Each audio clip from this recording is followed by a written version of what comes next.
మెడ్ plus లో అదే medicine అదే క్వాలిటీ, మార్కెటింగ్, డిస్ట్రిబ్యూషన్, ఇంకోటి అంటూ వీళ్ళకి అదనపు ఛార్జీలు ఉండవు. అందువల్లే 50 to 80% డిస్కౌంట్ లో మనకు అందిస్తున్నారు.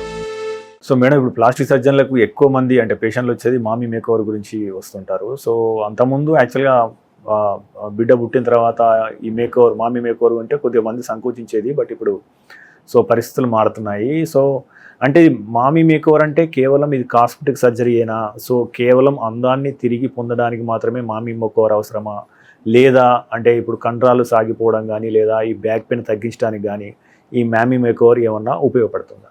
సో దీనిలో 2 ఆస్పెక్ట్స్ కవర్ అవుతాయండి. మామీ మేకోవర్ కాస్మెటిక్ ప్రొసీజర్ కరెక్టే. ఇంతకుముందు ప్రీ ప్రెగ్నెంట్ స్టేట్లో ఎలా ఉన్నారో ఉమెన్, దానికి తీసుకురావడానికి ఆర్ నియర్ నార్మల్ తీసుకురావడానికి ఈ ప్రొసీజర్స్ చేస్తాం. దానిలో మోస్ట్ కామన్గా మనం అనుకునేది టమ్మీ టక్. టమ్మీ టక్లో ఒక ఇంపార్టెంట్ ఫంక్షనల్ కాజ్ని మనం ట్రీట్ చేస్తున్నాం. దాన్నే డైవారికేషన్ ఆఫ్ రెక్టే అంటారు. రిపీటెడ్ ప్రెగ్నెన్సీల వల్ల మన muscles, abdominal muscles, rectus abdominis అంటారు, అవి లూజ్ అయిపోయి డైవారికేషన్ అంటే దూరం వెళ్ళిపోతాయి. దానివల్ల ఉమెన్ నిల్చున్నప్పుడు ఒక బల్జ్ లాగా రావడము, పొట్ట, మళ్ళీ పడుకున్నప్పుడు అది ఫ్లాట్ అయిపోవడం అవుతుంది. డైవారికేషన్లోనే ఇలా బల్జ్ అవ్వడం వల్ల ఉమెన్కి కోర్ మజిల్స్లో వీక్నెస్ వస్తుంది. దానివల్ల ఏదైనా బరువులు ఎత్తినా ఆర్ ఏదైనా ఎక్సర్సైజ్ చేయడానికి ట్రై చేస్తే అంత గ్రిప్ ఉన్నట్టు లేకపోవడం, వీక్గా ఉండడం కోర్లో జరుగుతుంది. రెండోది, ఈ డైవారికేషన్ వల్ల బ్యాక్ మీద స్ట్రెయిన్ పడి మన స్పైన్ మీద కూడా ఎఫెక్ట్ పడుతుంది. కొన్ని కేసెస్లో ఏమవుతుందంటే యూరినరీ ప్రాబ్లమ్స్, ఇన్కంటినెన్స్ అని చెప్పి లీక్ అవ్వడం, అట్లాంటివి కూడా ఉంటాయి. సో డైవారికేషన్ కరెక్ట్ చేసినప్పుడు ఇవన్నిటినీ కూడా మనం డీల్ చేస్తున్నాం. ఇవన్నీ ఫంక్షనల్ రీజన్సే for a tummy tuck. So mommy makeover అన్నది కాస్మెటిక్ ఎంత కూడా దాంట్లో ఫంక్షనల్ పార్ట్ కూడా ఉన్నది. ఎంతో కొంత ఉమెన్ పోస్ట్ ప్రెగ్నెన్సీలో ప్రీ ప్రెగ్నెంట్ చేంజెస్కి రావడానికి నార్మల్ బాడీయే ఫిజియలాజికల్గా ట్రై చేస్తూ ఉంటుంది. చాలామంది దాంతో హ్యాపీగా ఉన్న వాళ్ళు ఏం చేయించుకోరు. కొంతమంది ఎంత ట్రై చేసినా, దీంతో పాటు డైట్ చేస్తారు, ఎక్సర్సైజ్ చేస్తారు, ఏం చేసినా కూడా ఆ ఎక్సెస్ బరువు, అదే పొట్ట బల్జ్ అయిపోవడం, ఎక్సెస్ స్కిన్ని తగ్గించుకోలేరు. అలాంటి వాళ్ళకి టమ్మీ టక్ కరెక్ట్. అంటే ఎప్పుడు మేడం యాక్చువల్గా అంటే ఇద్దరు బిడ్డలు పుట్టిన తర్వాత చేస్తారా? సో ఇక తలకు బిడ్డలు అవసరం లేని టైంలో చేస్తారా? డెలివరీ అయిపోయిన తర్వాత ఏ సమయంలో మొదలు పెడతారు? టమ్మీ టక్ కాకుండా సో ఎన్ని రకాల ప్రొసీజర్స్ ఉన్నాయి మామీ మేకోవర్కి సంబంధించి, దేనికి ఎంత డిమాండ్ ఉన్నది కొద్దిగా వివరిస్తారు. సో నార్మల్గా ఈ ప్రొసీజర్స్ ఏంటి అంటే, టమ్మీ టక్ నార్మల్ లేబర్ తర్వాత ఒక 3 months నుంచి కన్సల్టేషన్కి రావచ్చు. సి సెక్షన్ అయిన తర్వాత 6 months పీరియడ్ అయినా వెయిట్ చేయాలి. నార్మల్ లేబర్ అయినా సి సెక్షన్ అయినా కూడా ఎక్సర్సైజెస్ స్టార్ట్ చేసి డైట్ చేసి ఒక 6 months అయిపోయిన తర్వాత ఇంకా తగ్గంది రెసిస్టెంట్గా ఉన్న దానికి సర్జరీకి వెళ్ళొచ్చు. అప్పుడు కన్సల్టేషన్ తీసుకోవడం బెటర్. అండ్ ఇంకేముంటాయి టమ్మీ టక్ కాకుండా మామీ మేకోవర్లో అంటే, టమ్మీ టక్కే కాకుండా లైపోసక్షన్ అంటే ప్రెగ్నెన్సీ వల్ల మనకి వేరియస్ పార్ట్స్లో ఫ్యాట్ డిపాజిట్ అవ్వచ్చు. Most commonly lateral parts of the abdomen అంటే లవ్ హ్యాండిల్స్ అంటాం, థైస్లో సాడిల్ బ్యాగ్స్ అంటాం, ఇట్లాంటివన్నీ ఆర్మ్స్లో కూడా డిపాజిట్ అవుతాయి. సో లైపోసక్షన్ యాడ్ చేసుకోవచ్చు. సెకండ్ మోస్ట్ కామన్ థింగ్ అంటే బ్రెస్ట్. మామూలుగా ప్రెగ్నెన్సీ, లాక్టేషన్ అకామిడేట్ చేయడం కోసం మన బ్రెస్ట్ గ్లాండ్స్ ఎన్లార్జ్ అవుతాయి. అవి మళ్ళీ లాక్టేషన్ అయిపోయిన తర్వాత తగ్గిపోతాయి. అలాంటప్పుడు బ్రెస్ట్ సాగి అంటే చాలా జారిపోయినట్టు ఆర్ చాలా హ్యూజ్ బ్రెస్ట్, హెవీ బ్రెస్ట్ అయిపోవడం మోస్ట్ కామన్ ఆఫ్టర్ లాక్టేషన్. ఇలాంటి వాళ్ళల్లో కూడా సర్జరీస్ చేస్తాం. ఏదర్ రిడక్షన్ చేయొచ్చు ఆర్ లిఫ్ట్, బ్రెస్ట్ లిఫ్ట్ కూడా చేయొచ్చు. వీళ్ళల్లో ఏంటి అంటే minimum 3 months after, at least 1 month after breast ఫీడింగే చేస్తాం. లాక్టేషన్ అయిపోయిన తర్వాతే అటెంప్ట్ చేయాలి సర్జరీ, అది ఒకటి. అండ్ ఇట్లాంటివన్నీ కలిపి ఒకే సర్జరీలో చేయడమే మామీ మేకోవర్. ఇంతకు ముందు ఏంటంటే టమ్మీ టక్ ఒకసారి, బ్రెస్ట్ సర్జరీ ఒకసారి ఆర్ లైపోసక్షన్ ఒకసారి. వీటన్నిటితో పాటు ఫీమేల్ జెనైటల్ సర్జరీ అని చెప్పి, అంటే నార్మల్ డెలివరీ అయిన వాళ్ళకి వెజైనా బాగా లాక్స్ అయిపోతుంది, అలాంటి వాళ్ళకి పెల్విక్ ఫ్లోర్ మజిల్స్ అన్ని వీక్ అయిపోతాయి. అలాంటి వాళ్ళలో వెజనోప్లాస్టీ చేయొచ్చు, వెజనల్ రిజువినేషన్ చేయొచ్చు.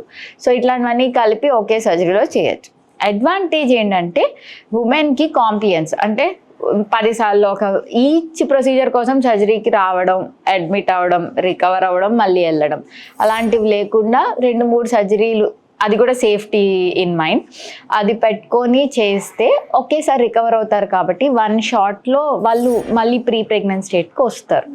అందుకని ఈ సర్జరీస్ కలిపి మామీ మేకోవర్ అని ఒక ఫ్యాన్సీ టర్మ్ వచ్చింది. సో మీరు అడిగినట్టు ప్రెగ్నెన్సీలు అయిపోయిన తర్వాత చేసుకోవాలా, మధ్యలో చేసుకోవచ్చా అంటే యూజువల్లీ ఫ్యామిలీ కంప్లీట్ అయిపోయిందా చేయడం బెటర్. ఎందుకు? బికాజ్ మళ్ళీ ఇప్పుడు ఇదన్నీ ప్రెగ్నెన్సీ వల్ల వచ్చే చేంజెస్. మనం చేసింది ప్రీ ప్రెగ్నెంట్ స్టేట్కి రావడానికి, మళ్ళీ ప్రెగ్నెన్సీ వస్తే మళ్ళీ ఈ చేంజెస్ అన్నీ వచ్చేస్తాయి. So the results will not be permanent అనమాట, లాంగ్ లాస్టింగ్గా ఉండవు. అందుకే యూజువల్గా ఏం అడ్వైజ్ చేస్తామంటే once you finish your family, ఇంకా అయిపోయింది నా ప్రెగ్నెన్సీ లాక్టేషన్ అయిపోయిందంటే అప్పుడు చేయించుకుంటే లాంగ్ లాస్టింగ్గా ఉంటాయి రిజల్ట్. బట్ ఇవి కాంట్రా ఇండికేటెడ్ కాదు. కొంతమందికి వెరీ హ్యూజ్ అబ్డామిన్, అసలు నడవడానికే చాలా కష్టంగా ఉంటుంది, 4 అడుగులు వేస్తే ఆయాసం వస్తూ ఉంటుంది, అసలు ప్రైవేట్ పార్ట్స్ క్లీన్ చేసుకోవడానికి కూడా అవ్వదు. అలాంటి వాళ్ళల్లో డిబల్కింగ్ సర్జరీ అంటే ఫంక్షనల్ ఇండికేషన్తో చేస్తాం. బట్ ఇలాంటి వాళ్ళు కన్సీవ్ అవ్వచ్చా మళ్ళీ అంటే ఎస్, నార్మల్గా టమ్మీటక్ అయిన తర్వాత కూడా కన్సీవ్ అవ్వచ్చు. బట్ ఎందుకు అంటామంటే ఆ రిజల్ట్స్ మళ్ళీ అలాగే ఉంటాయి కాబట్టి ఫ్యామిలీ కంప్లీట్ చేసుకోండి అని చెప్తాం. సో అంటే మనం బ్రెస్ట్ ఒకసారి చేసిన తర్వాత అంటే ఒకవేళ పెళ్ళికి ముందు కానీ చేయగలిగితే, అంటే కొంతమంది ఉంటారు, కొంతమందికి చిన్నగా ఉంటాయి, కొంతమందికి బాగా సాగిలబడతాయి, కొంతమందికి పెద్దగా ఉంటాయి. సో వాటిని తక్కువ చేసినప్పుడు కానీ లేదా పెంచినప్పుడు కానీ ఫ్యూచర్లో పెళ్ళైన తర్వాత సో లాక్టేషన్ విషయంలో ఏమైనా ఇబ్బందులు వస్తాయా అన్న అపోహలు ఉంటాయి. సో దీన్ని మీరు కొద్దిగా వివరించండి. సో పెళ్ళి కాని యువతులకి ఇలాంటి బ్రెస్ట్ ఎన్లార్జ్మెంట్ కానీ లేదా బ్రెస్ట్ని తగ్గించడం కానీ ఆపరేషన్లు అవసరం పడితే ఎలా చేస్తారు? దీంతో ప్రోస్ అండ్ కాన్స్ ఏంటి? నార్మల్గా బ్రెస్ట్ ప్రొసీజర్స్లో 3 రకాలు. ఒకటి సైజ్ పెంచడం, బ్రెస్ట్ ఆగ్మెంటేషన్ అంటాము. రెండోది సైజ్ తగ్గించడం, బ్రెస్ట్ రిడక్షన్ అంటాం. మూడోది మనం చెప్పినట్టు మాస్టోపెక్సీ, బ్రెస్ట్ లిఫ్ట్ అంటే జారిపోయిన బ్రెస్ట్ని పైకెత్తడం. సో ఇలాంటి సర్జరీలు ఆగ్మెంటేషన్లో వెరీ రేర్లీ మనం డక్స్ని కానీ గ్లాండ్స్ని కానీ ఇంజ్యూర్ చేస్తాం. సో దాంట్లో breast feeding is possible many పేషెంట్స్కి. ఏదర్ మీరు ఫ్యాట్ గ్రాఫ్టింగ్ ఇచ్చినా ఆర్ ఇంప్లాంట్స్ పెట్టుకున్నా, రెండిట్లోనే breast feeding is usually not inhibited, కానీ ఇంజురీ ఉండదు ఏమీ. బట్ 2 ప్రొసీజర్లు అంటే బ్రెస్ట్ రిడక్షన్, మాస్టోపెక్సీ, దీనిలో కొంచెం మనం బ్రెస్ట్ అనాటమీని చేంజ్ చేస్తున్నాం. But all said and done ఈ ప్రొసీజర్స్ అన్నిట్లో 1 పార్ట్ ఆఫ్ ద బ్రెస్ట్ని ఇంటాక్ట్ పెడుతున్నాం. నిప్పుల్ ఏరియాలో కాంప్లెక్స్కి నర్వ్ సప్లై కానీ బ్లడ్ సప్లై కానీ దాంట్లోనే డక్స్ గ్లాండ్స్ కూడా ఉంటాయి. దాన్ని మనం రొటేట్ చేసి మళ్ళీ న్యూ బ్రెస్ట్ని ఫామ్ చేస్తున్నాం. సో ఈ పెడికల్లో ఉన్న గ్లాండ్స్ డక్స్ వల్ల milk secretion and lactation is possible. అలాగే సెన్సేషన్ నిప్పుల్ ఏరియాలో కూడా ఇనీషియల్గా అటు ఇటు అయినా కూడా ఒక 6 to 9 monthsలో అన్నీ సెటిల్ అవ్వాలి. But all said and done when we interfere with the breast tissue ఒక 1-2%లో కొంచెం మిల్క్ సెక్రీషన్ ఎఫెక్ట్ అయ్యే ఛాన్సెస్ ఉంటాయి. ఒక బ్రెస్ట్లో ఎక్కువ రావడం, ఒక బ్రెస్ట్లో తక్కువ రావడం, ఆర్ కొన్నిట్లో రాకపోవడం జరగచ్చు. సో ఇది మనం ప్రీ ఆప్గానే పేషెంట్స్కి చెప్పాలి, వాళ్ళు అర్థం చేసుకోవాలి. 80 to 85% మనకి ఏం అవ్వకపోవచ్చు, బట్ కొన్ని కేసెస్లో అవ్వచ్చు అన్నది మాత్రం ఉంటుంది. డాక్టర్ గారు, అంటే ఇప్పుడు బ్రెస్ట్ ఎన్లార్జ్మెంట్ అంటే బ్రెస్ట్ సైజ్ చిన్నగా ఉన్నప్పుడు సో అంటే వాళ్ళకు ఓన్లీ కేవలం ఆత్మవిశ్వాసం పెరగడానికి మాత్రమే ఈ బ్రెస్ట్ ఎన్లార్జ్మెంట్ చేస్తారా? సో అదే రకంగా బ్రెస్ట్ ఎక్కువ ఉన్న వాళ్ళకి తక్కువ చేయడం అంటే అది కూడా కేవలము అంటే కాస్మెటిక్ సర్జరీ లానే చూడాలా? సో అంటే బ్రెస్ట్ ఎక్కువగా ఉండడం వల్ల వాళ్ళకి నడుము నొప్పి కానీ మిగతా ఏదైనా హెల్త్ కాంప్లికేషన్స్ వచ్చే అవకాశం ఉందా? సో ఇది తక్కువగా ఉండడం ఎక్కువగా ఉండడం అందానికి సంబంధించిందా, ఆరోగ్యానికి సంబంధించిందా? 2 రకాలు ఉన్నాయండి. బ్రెస్ట్ ఆగ్మెంటేషన్ అది ఎక్కువ అందానికి సంబంధించిందే. బికాస్ ఉమెన్కి బ్రెస్ట్ అనేది చాలా యునీక్ ఫీచర్. చాలా మంది ఉమెన్ ఫ్లాట్ బ్రెస్ట్ ఉండడం వల్ల, స్మాల్ బ్రెస్ట్ ఉండడం వల్ల చాలా బుల్లింగ్కి గురవుతారు. అంటే వాళ్ళ సెల్ఫ్ కాన్ఫిడెన్స్ చాలా తక్కువగా ఉంటుంది. ఎస్పెషలీ ఈ యంగ్ గర్ల్స్ అలాంటి వాళ్ళల్లో వాళ్ళు చాలా చదువుకోవాలి, బయటకు వెళ్ళాలి, ఫ్రెండ్స్తో తిరగాలి, చాలా బుల్లింగ్ ఉంటుంది మనకు తెలియకుండా. నాకు చాలామంది పేషెంట్స్ చెప్పేది అదే, చాలా లో సెల్ఫ్ కాన్ఫిడెన్స్. దానివల్ల వాళ్ళ కెరియర్లో కానీ చదువులో కానీ ఆర్ వాళ్ళ సోషల్ యాక్టివిటీస్ ఇన్హిబిట్ అవుతాయి. అలాంటి వాళ్ళకి ఈ సర్జరీ చాలా యాప్ట్. మేబీ ఈస్థెటిక్ రీజనే, కానీ ఇవన్నిట్లో ఇంప్రూవ్మెంట్ ఉంటుంది. సో ఏదర్ ఫ్యాట్ గ్రాఫ్టింగ్ చేయొచ్చు ఆర్ ఇంప్లాంట్స్ పెట్టచ్చు, సైజ్ని ఇంక్రీజ్ చేయొచ్చు. బట్ బ్రెస్ట్ రిడక్షన్ ప్రొసీజర్ వేరు. Breast reduction is mostly functional. అంటే కాస్మెటిక్ కంటే ఎక్కువ దానికి నెక్ పెయిన్ అని, బ్యాక్ పెయిన్ అని, సివియర్ స్పైన్ ఇష్యూస్ రావచ్చు. తర్వాత ఆ హెవీనెస్ వల్ల చాలా మందికి బ్రా cuts and under the surface of the breast వాళ్ళు హైజీన్ మెయింటైన్ చేయలేదు, స్కిన్ మ్యాసరేషన్స్ అవుతూ ఉంటాయి.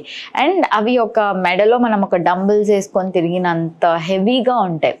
మూమెంట్ కష్టంగా ఉంటుంది, ఎక్సర్సైజ్ చేయలేరు, వాళ్ళకి నచ్చిన క్లోదింగ్ వేసుకోలేరు, చాలా సోషల్ ఇన్హిబిషన్, అందరూ నన్నే చూస్తున్నారన్న ఫీలింగ్, ఇవి చాలా ఉంటాయి. అండ్ లూజ్ బట్టలు వేసుకుంటారు. ఇట్లాంటివన్నీ వాళ్ళు సఫర్ అవ్వాల్సిన అవసరం లేదు. ఇవేమీ లైఫ్ థ్రెటనింగ్ సర్జరీస్ కాదు. Everything is approved and tested. అన్నిటికీ సర్జరీ కంటే కొంచెం మినిమల్ కాంప్లికేషన్స్ ఉంటాయి, బట్ అది మంచి ప్లాస్టిక్ సర్జన్ చేసేటప్పుడు ఆ కాంప్లికేషన్స్ కూడా హ్యాండిల్ చేయగలం. So breast reduction is mostly functional and breast augmentation is aesthetic, but social inhibitions, confidence, self confidence పెరుగుతుంది. సో అంటే సాధారణంగా ఇప్పుడు బ్రెస్ట్ రిడక్షన్ కోసం కానీ ఈ ఆపరేషన్ గురించి వచ్చే వాళ్ళకి అప్రిహెన్షన్స్ ఉంటాయి. యాక్చువల్గా ఏం జరుగుతుందో, ఎంతకాలం చేస్తారో అనేది 10 మందితో చెప్పడానికి కూడా ఇబ్బంది పడుతూ ఉంటారు యాక్చువల్గా. సో వారికి మీరు ఎలాంటి సలహా ఇస్తారు, ఎలా కౌన్సిల్ చేస్తారు? సో ఇది ఎంత ఈజీ ప్రొసీజరు, ఎంతకాలం జరుగుతుంది, సాధారణంగా ఎంత ఖర్చు అవుతుంది, రేంజెస్ ఏంటి, దాని గురించి కొద్దిగా వివరించండి. సో నార్మల్గా బ్రెస్ట్ రిడక్షన్నే తీసుకున్నాం అనుకోండి, ఎనీథింగ్ ఒక 2 to 3 weeks is the healing period. Surgery can be day care, అంటే పొద్దున వచ్చి మీరు సర్జరీ చేయించుకొని సాయంత్రంగా డిశ్చార్జ్ చేసే కేసులు కూడా ఉన్నాయి. సమ్ టైమ్స్ 1 day అడ్మిషన్, ఒకరోజు అడ్మిట్ చేసి నెక్స్ట్ డే డిశ్చార్జ్ చేస్తాం. చేసిన తర్వాత కూడా హీలింగ్ పీరియడ్ ఇన్ జనరల్ ఒక 2 to 3 weeks ఉంటాయి. అందరికీ ఒకలాగే ఉండకపోవచ్చు, ఒక వారం అటు ఇటు అవ్వచ్చు. ఈ లోపల చిన్న చిన్న కాంప్లికేషన్స్ అంటే హీలింగ్ ఇష్యూస్ రావచ్చు, లోపల ఏమైనా కలెక్షన్స్ రావచ్చు, సీరోమా రావచ్చు, ఇట్లాంటివన్నీ జరగచ్చు.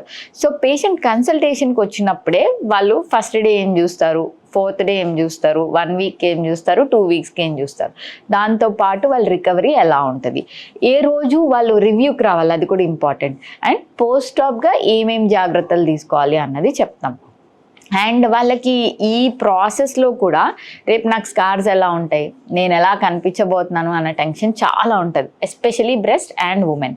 సో ఇలాంటి వాళ్ళకి మా దగ్గర ప్రీవియస్గా చేసిన కేసెస్ని కూడా ప్రీ అండ్ పోస్ట్ ఆప్ చూపించగలుగుతాం. బ్రెస్ట్ సైజ్ కానీ ఇవి కూడా చూపిస్తే వాళ్ళు మోర్ యాక్సెప్టెన్స్ వస్తుంది అనమాట. ఇమీడియట్గా కొంతమంది స్కార్స్ చూసి భయపడతారు, కొంతమంది వూండ్స్ చూసి భయపడతారు.